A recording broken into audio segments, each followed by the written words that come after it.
সংবাদ পরিবেশনের চেয়ে গুজবের ভান্ডার পরিবেশন করাই যাদের লক্ষ্য তারা আর কেউ নয় আমাদের প্রতিবেশী দেশ ভারতের সংবাদ মাধ্যম ইন্ডিয়া টুডে। সম্প্রতি তারা বাংলাদেশ সেনাবাহিনীর নিয়মিত এক বৈঠককে নিয়ে অসত্য ও বিভ্রান্তিকর তথ্য প্রকাশ করেছে।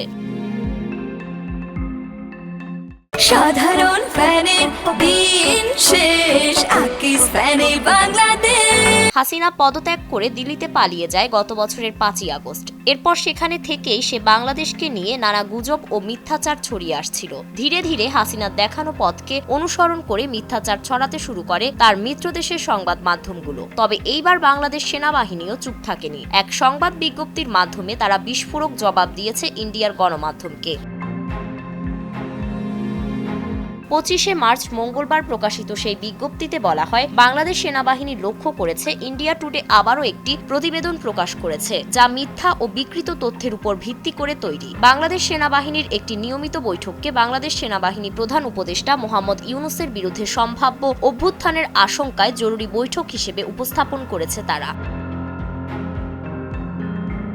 বিজ্ঞপ্তিতে আরও বলা হয়, ইন্ডিয়া টুডে বারবার সত্য যাচাই না করেই সংবেদনশীল সংবাদ প্রকাশ করছে। এর ফলে দুই দেশের জনগণের মধ্যে অপ্রয়োজনীয় অবিশ্বাসের দেয়াল তৈরি হচ্ছে। সেনাবাহিনী বলেছে এটি কোনো বিচ্ছিন্ন ঘটনা নয়। এর আগেও গত 11 মার্চ বাংলাদেশ সেনাবাহিনীকে নিয়ে ভ্রান্ত ও বিভ্রান্তিকর প্রতিবেদন প্রকাশ করেছিল ইন্ডিয়া টুডে। সেনাবাহিনীর মতে এ ধরনের প্রতিবেদনের উদ্দেশ্য সাংবাদিকতার মহান দায়িত্ব পালন নয়, বরং চাঞ্চল্য সৃষ্টি করা।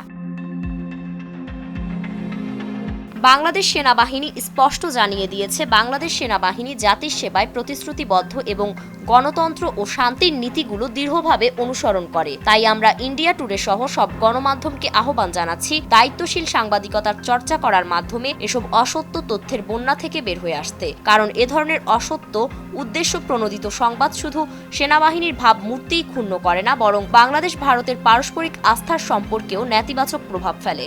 ফারিন রহমান প্রীতি, নয়া দিগন্ত।